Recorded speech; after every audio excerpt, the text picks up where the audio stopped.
They will try and overcompensate by making sure that everything is hyper controlled. So you're in a relationship with a narcissistic individual. You might try to compensate by making sure everything's very controlled, very organized. This can be exhausting. People in these relationships will find themselves almost at an obsessive and almost compulsive level of trying to control the environment, of trying to control their own words or their own behaviors enough. So the possibility of activating the blame shifting tirade in the narcissist is minimized.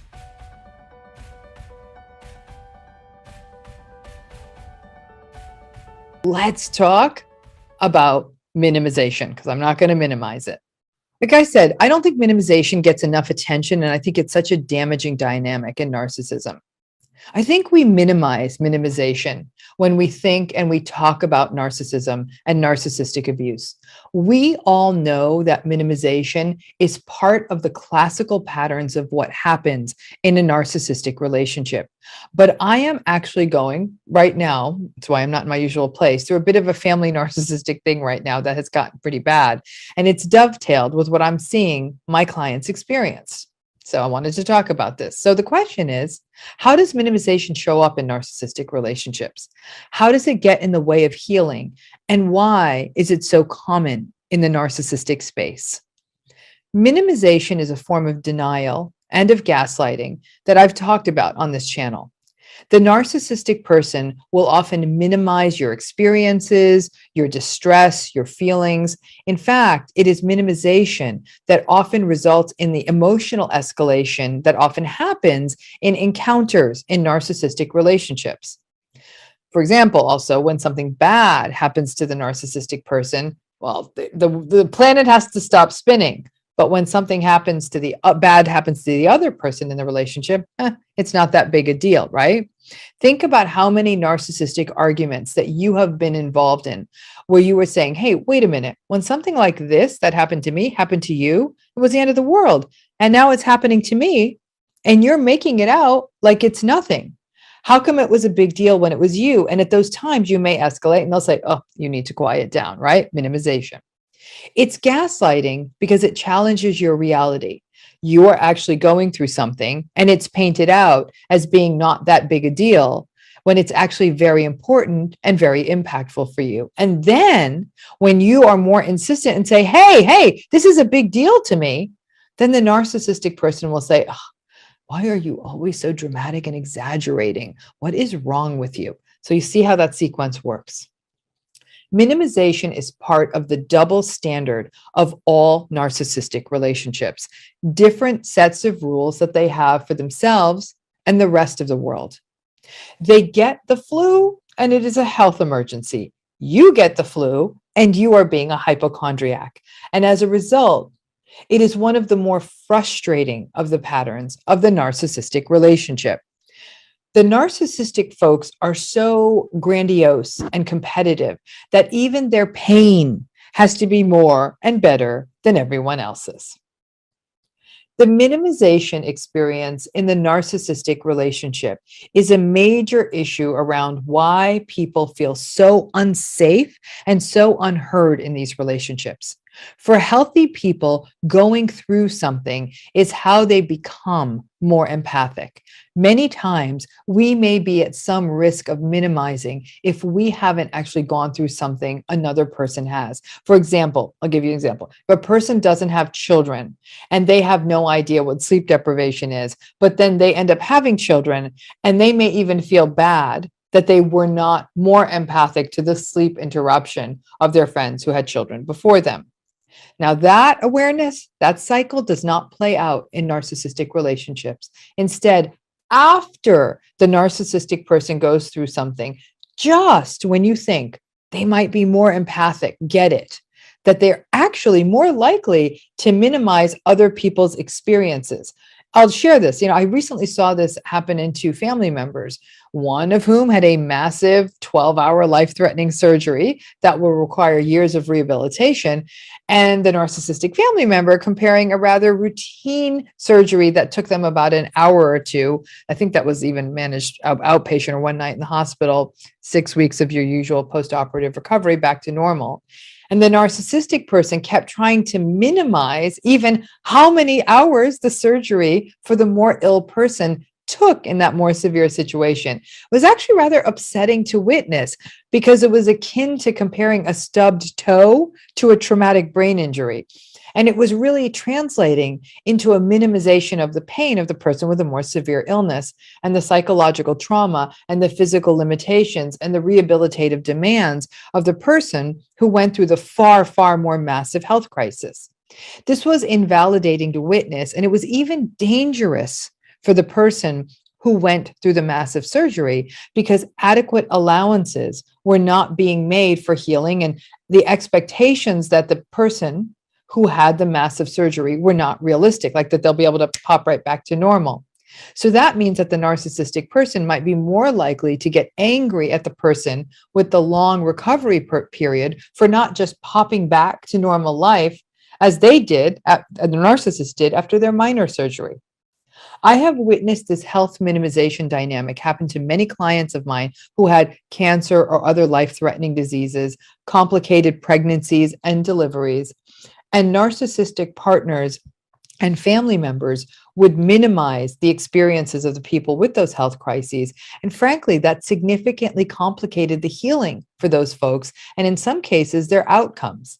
And it left massive psychological scars that another person, even when directly witnessing their physical deterioration, were unwilling to validate and take notice of the suffering that the other person endured. Minimization also results in other invalidating and confusing moments. Any difficult human experience someone may have, or grief, a broken heart, a massive professional disappointment, a failed exam, a loss. All of these experiences, which if they had happened to the narcissistic person would be throwing a tantrum and expect the earth to stop spinning for them. But when it happens to the other person, in the narcissistic relationship, they will often find themselves being told, hey, come on, it's not that big a deal. Come on, people get over this stuff. You're just taking it too seriously. This can happen with narcissistic parents in particular. And people raised by narcissistic parents will have childhoods that were characterized by parents who minimized everything, leaving them going into adulthood, not even having a gauge for how to manage disappointment and sadness or even illness. When you go through something real and are having a real reaction to it, and then someone minimizes it, it really does interrupt the grief and the healing process. Minimization is also the enabler's game. I have a theory on this.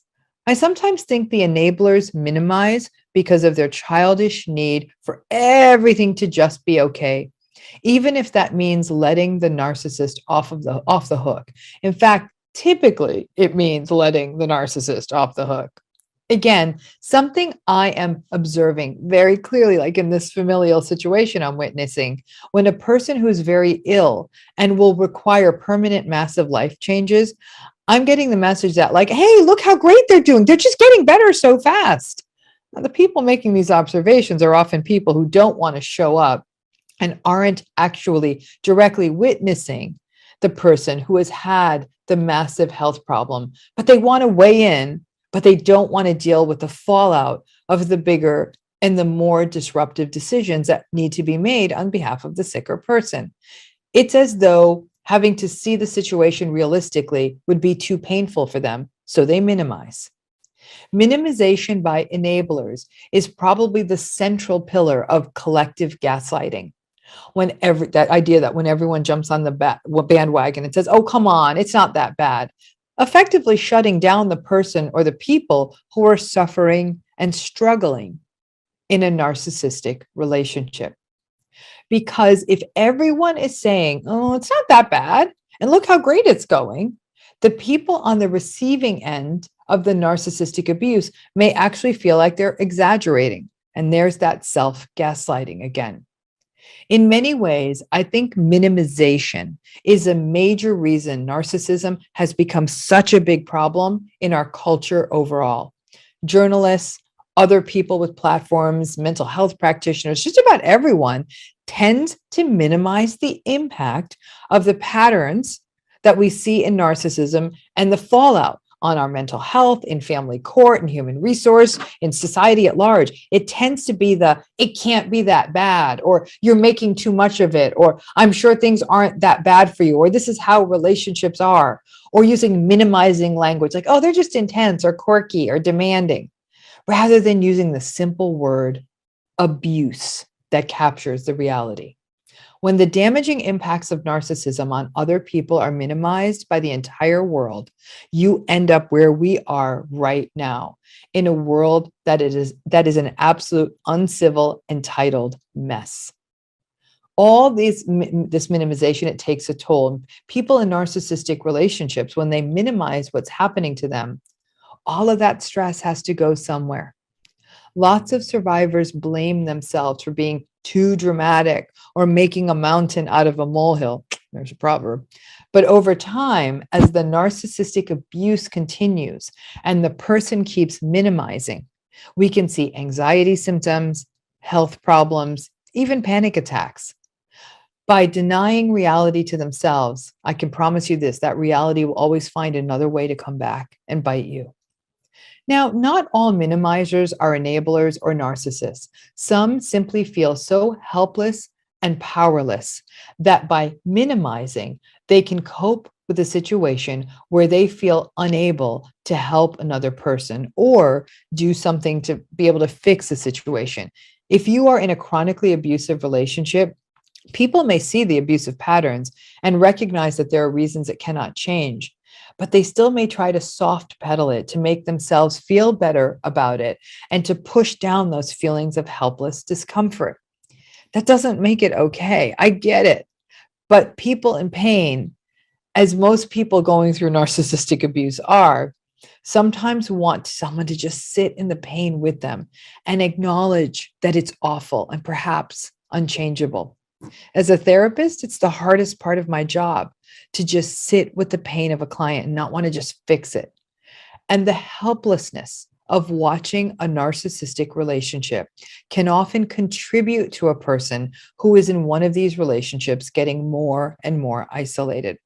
Nobody often wants to talk to them because it evokes so much powerlessness. So people just stop calling.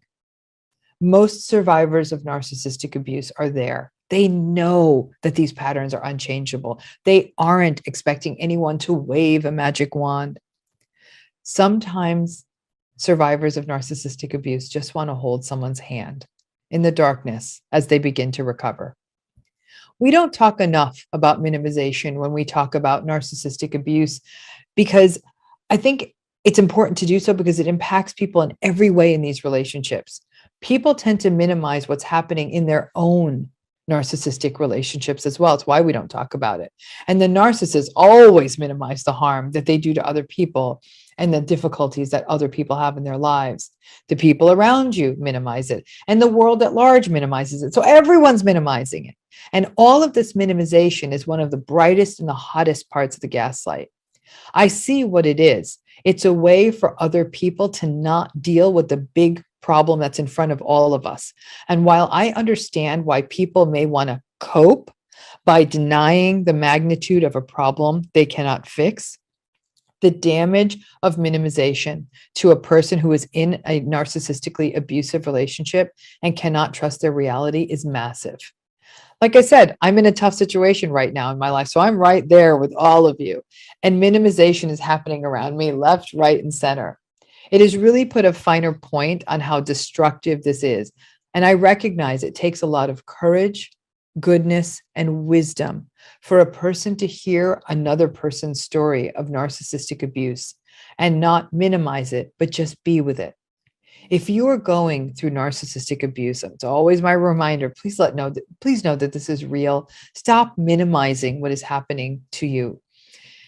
If you're watching someone else go through it, never minimize their experience, just be with them. Once we turn off the gas lights, we need people who hold the lights to help us get out of these dark spaces. So I hope that gives you an understanding that minimization isn't just sort of one sort of side little theme. It's actually very central to understanding narcissistic abuse and the impact it's having on you. And sometimes having this framework can really, really help. A bad worker always blames their tools. You may or may not have heard this proverb, but this one actually has some pretty old origins, as all of these do. This one is traced to the 13th century French. I could not find a particular author associated with this. And then back then, the way that phrase translated from the French was that basically a bad tradesperson can never find the right tool. Now, I think you understand what the saying means, right? It makes sense at the face of it. If a person is unskilled, and on top of that is also uninsightful or lacks self-reflective capacity, they blame the lack of a tool rather than their own inability or their own irresponsibility. It's a bit like victimhood mixed with blame. So when we take this proverb, a bad worker blames their tools, we take this one and we elevate it beyond the tools.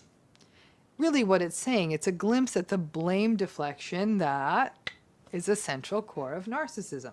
Narcissists have a very hard time taking responsibility or blame, so they push it out. So just like that bad worker who blames the shoddy work on a lack of tools or blames their inability to fix something on not having the right tool, the narcissistic personality will blame everyone in their lives for the mistakes that they make. People with this personality style blame others for their failures, for their disappointments, for their stress, for their frustrations. This makes these relationships incredibly challenging because you're constantly being blamed for their issues. In fact, in the early conversations with a narcissistic individual, when you first meet them, you will actually find yourself trying to engage with their blaming. You'll say things like, I didn't do that. That's not my fault. No, really, I'm not the one who did that. And on and on and on. You know where that goes. Now, really, at these times, reality doesn't matter to them at those times with those personality styles. Reality doesn't matter to people who are narcissistic. It's all about them being able to cast blame out so they can maintain their grandiose and perfectionistic version of themselves. I don't make mistakes. It's everybody else's fault. The bad sales presentation wasn't their fault. It was the client's fault for rescheduling. It was the assistant's fault for not getting the materials organized on time. It was their partner's fault for not keeping the house quieter while they were preparing for the sales presentation. It's everybody else's fault. And that blame deflection is a classical element of these relationships, the proverbial bad tools. The blame projection and deflection of the narcissistic relationship, honestly, for a lot of people who go through these relationships, is one of the most exhausting, destabilizing, confusing, and manipulating parts of these relationships. Sort of them not being able to find their tools and blaming everyone else often means that other people end up taking too much responsibility, even for things that they are not responsible for. So the person who's not the narcissist takes on all the responsibility. It's not their responsibility. And because of taking all this responsibility for things you didn't even do, that can really result to holding on to negative emotions like guilt and self-blame. And over time, if you spend enough time with a person who's narcissistic, they don't even have to blame you after a while.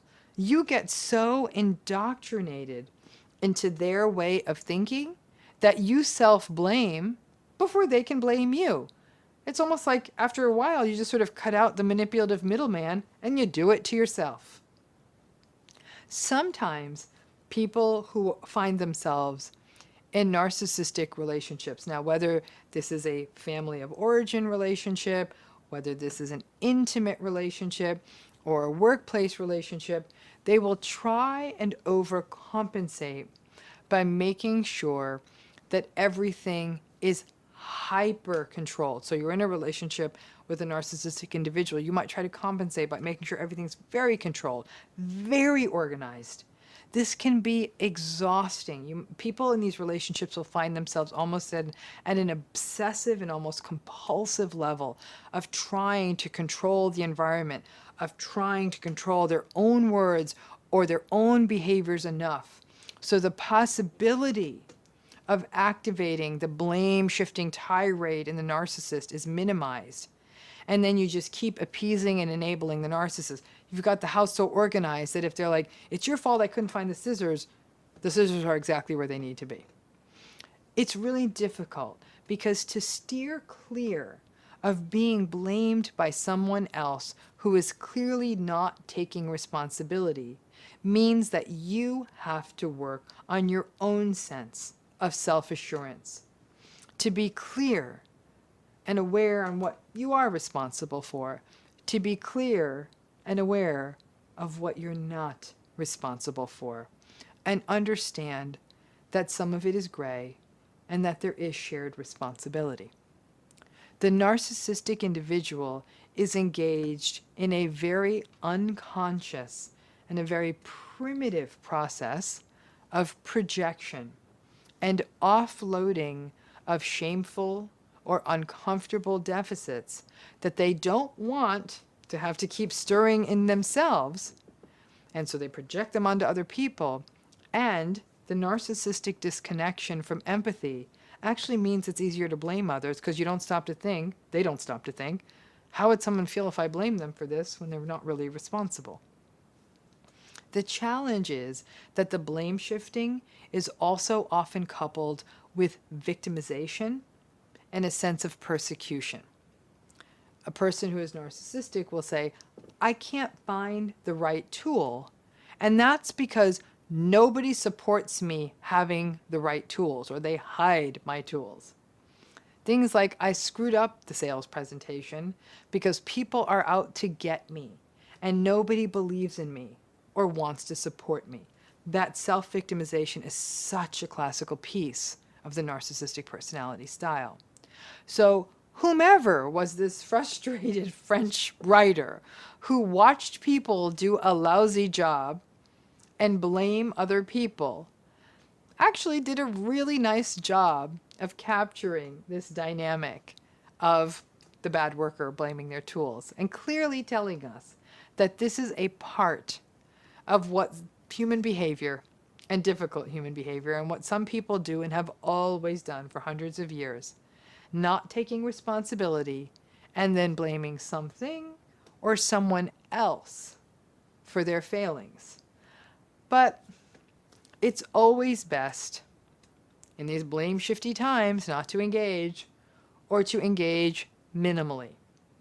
If they blame you for something that is clearly really something you didn't do, you just nod politely and just say a gentle, okay, document when needed, and then recognize that they're never going to listen to your version of the events. Some people say, it's unjust, it's unjust. Why shouldn't they hear that I'm not the one responsible? It is unjust, and they aren't listening. In 1938, there was a play called Gaslight. In 1944, there was a film. And the basic premise of the play and the film was that there was a man who was basically trying to make his wife go mad. And back then, it was based at a time when instead of electric lights, there were these gas-powered lights, and you could turn them up and down. And he kept playing with the lights, these gas lamps. And she would say, he would turn the light down, and she'd say, who turned the light down? He said, the light's not any lower than it was before. And slowly but surely, she started losing her grip with reality because he kept denying that he was manipulating the lights. So that's where that term gaslighting comes from. And we retain the same meaning. It basically means to manipulate someone else's reality with techniques like denial, misdirection, contradiction, and lying. Anyone who's ever experienced gaslighting knows how confusing it can be. Because it's designed to make you doubt your own reality And any break from reality is actually defined as psychosis. We can rather quickly find ourselves feeling like we're losing our minds. And we can't imagine that somebody who loves us would ever doubt our reality. Let me give you a sort of classical example of gaslighting. You're having a conversation with someone, and maybe it's over and over about the same thing. It's about your partner is sort of has this kind of inappropriate relationship with someone he or she works with, and then he says something to you like, like he or she, they dress they were just really cute at work. Why don't you start dressing like that or wearing your hair like that? And as you could imagine, someone would be like, that doesn't feel good to hear that. And then the gaslighter will say, don't be so sensitive. So now all of a sudden, you've done nothing more than merely expressed a very real feeling in a situation. And someone's doubting your reality by saying, don't be so sensitive. Or other classic gaslighting lines include, you have no right to feel that way. Or, that never happened. Or, are you okay? Are you doing okay? Because you keep saying weird stuff. I'm starting to worry about you. All of these things are designed to make you doubt yourself. Gaslighting in that way is a tool of psychological control. The more you can question someone's reality, the more control you have over them. Something else you would see is that, for example, you might make plans with someone, and you'll say very specifically, okay, just so we're clear, I just want to make sure you said that you're good with us going to dinner at that restaurant at 7 o'clock because I'm calling other people to make a reservation. Okay, yeah, sure, yeah, whatever. Because narcissists never listen, they often, sort of blithely go and do their own thing, or they may have something better come up, and so they don't want to do dinner. So then the next day when you say, hey, it's time to go, and they'll say, what are you doing? And they'll say, I made that reservation. You said everyone's getting together. And they'll say, I never said I'd do that. I never said we were going to go to dinner. And that's when you're like, you start rocking and saying, I don't understand. I don't understand what's happening. A combination of factors in a narcissist make them classical gaslighters, if you will. Obviously, their lack of empathy, because they don't care who they hurt, and they don't care that they're fooling with your mind. Their tendency to want to control people, that also makes it very much a key gaslighting dynamic. Narcissists are very manipulative, and by definition, gaslighting is a tool of manipulation. All of these things sort of come together and conspire to make it that the narcissist is a classic gaslighter. Over time, the gaslighting, if it's chronic, can literally make a person feel as though they're losing their grip with reality. It'll lead them to be full of self-doubt. They'll often start doubting themselves in other relationships, at work. They may feel like they're not good parents anymore. I always say, though, the ringer on whether you're being gaslit, it's a very simple test. If you've ever been in a relationship of any kind, not just an intimate partner relationship, it can even be with your mother. Parents can gaslight you, your siblings can gaslight you, anyone can test your reality in this way. Or boss, anyone like that. If you've ever felt the need to record a conversation because you want to play it back for that person, or even play it back for yourself, so you can be sure you heard it right, you're being gaslighted. I can guarantee it, because that's the only reason you would feel the need to record a conversation. People who are in narcissistic relationships, even when they're not supposed to record their conversations, will, like I said, for no other reason, to play it back for themselves and say, okay, I am not losing my mind. That is truly and really what they said. Here's where it gets interesting.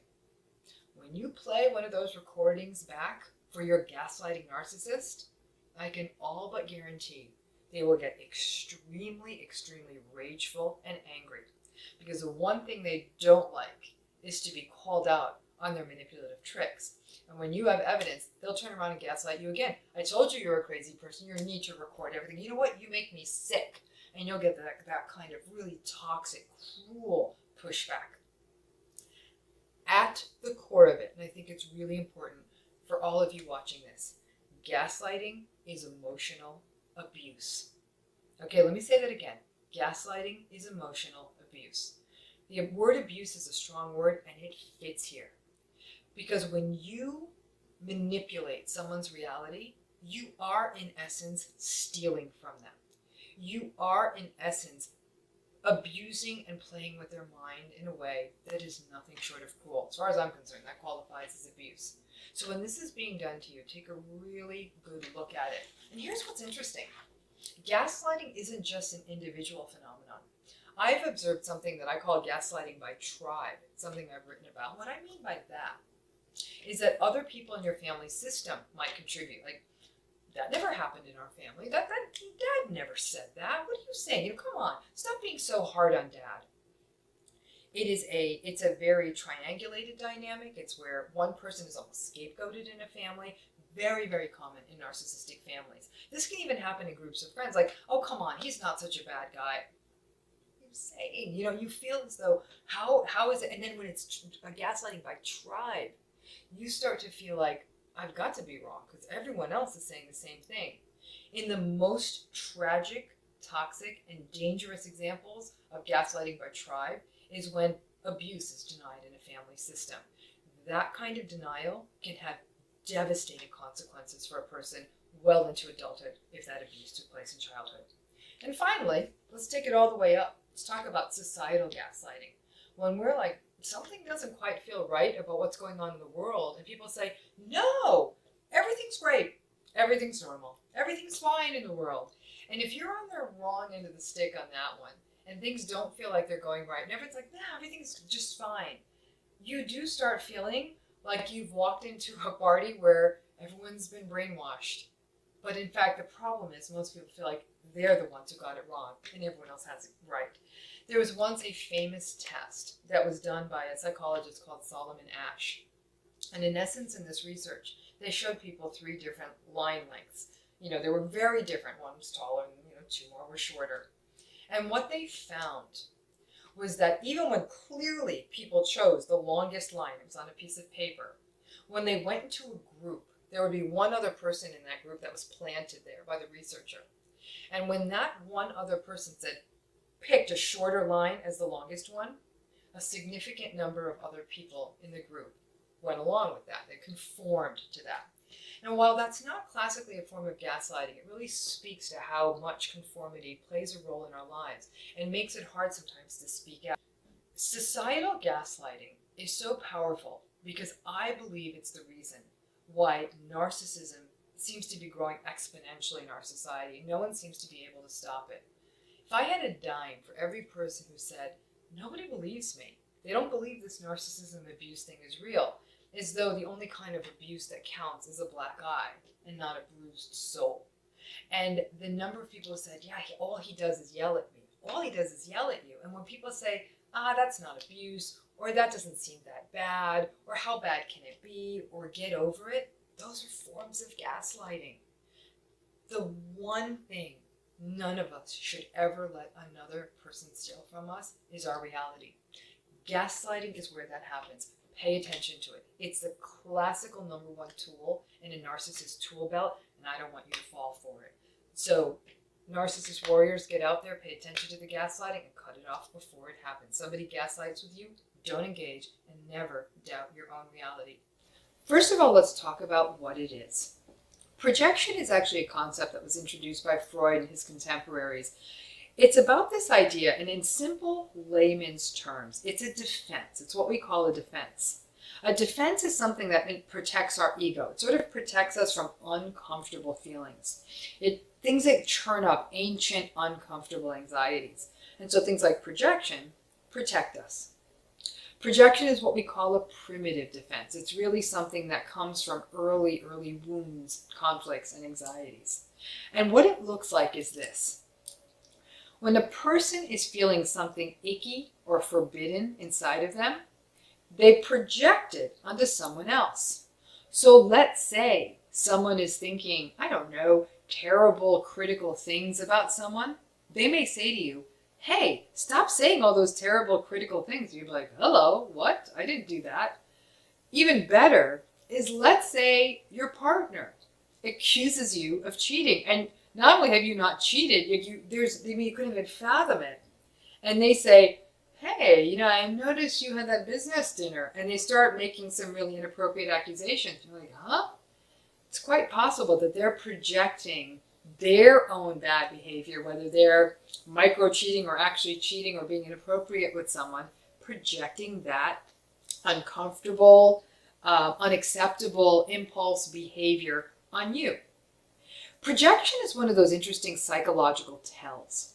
When somebody accuses you or says things about you that really feel patently untrue or uncomfortable, instead of defending yourself, take a moment, think about it, and say, I know this is absolutely untrue about me, but it's interesting that that person is making that accusation. Projection is a tell because when somebody accuses you of something that's very untrue, odds are it's because they're experiencing it or they're doing it. So what projection is, in essence, it's basically like psychological vomit. It doesn't feel good. Like when you eat some bad fish and it needs to get out of you, you throw it up and then you feel better. Well, projection is like vomiting up psychological stuff. It feels really uncomfortable to have these forbidden thoughts or ideas in your head. So you throw them up on someone else and you accuse them and say things to them like, accuse them of what they might be thinking, what they might be feeling, and maybe even what they might be doing. It's very much what narcissists do. Narcissists have very, very uncomfortable inner worlds. And so as a result, they don't manage them well. When a healthy person feels something that kind of feels uncomfortable or unacceptable, they'll take a moment, they'll self-reflect on it, they'll recognize that it doesn't define them, they'll consider it, they'll weigh it in their mind, they'll ensure that they don't say something that hurts someone else, and then they'll move past it. For the narcissist, that kind of unacceptable impulse that's in them threatens their ego. And that's a very fragile space for them. So instead of managing it and self-regulating it, they pop it right back out on somebody else, and whomever that convenient target is. That convenient target is someone who's usually someone they have projected on before, someone who's close, someone who's in an important relationship, so that can be a partner or a spouse, it can be an adult child or a child, it can be a parent, it can be a friend, it could be someone they work with, but someone who's close to them. Projection can be very confusing when you're first facing it because you'll hear these things and they're terrible accusations and they're untrue, but a lot of us, when we're faced with someone else's projection, we doubt ourselves. So when they feel deeply insecure, they start accusing us of having a bunch of insecurities. And if we're used to thinking being relatively confident, well put together people, will be like, okay. And then many of us who are mentally healthy are willing to see both sides of an equation. Our willingness to see their projected side of the equation can be a risky business because what's happening now is we're willing to take on their narcissistic projection and make it our own. Projection and narcissism go together like peas in a pod. It's just part of the picture. It's a classical part of a narcissistic clinical presentation. What that means for us is if we're in the presence of any significant or non-significant, frankly, narcissist in our lives, projection's part of the game. So when they're projecting their insecurity on us, their self-doubt on us, their anxieties on us, the key is that we don't make them our own. And in fact, that we recognize that their projections actually give us a lot of insight into them. What they're accusing us of is precisely what they're struggling with. So instead of being hurt and confused by those projections, try, if you can, to use them as a really important piece of data. And then you too can sort of be a narcissist whisperer, Jedi warrior, or just basically wizard. So thanks as always for listening. I hope this gives you some important insights into the narcissistic defense of projection. As always, click on that bell, get those notifications about our new content. Please subscribe to this channel to get all of the best content on narcissism and on narcissism and on narcissism and on narcissism and on narcissism.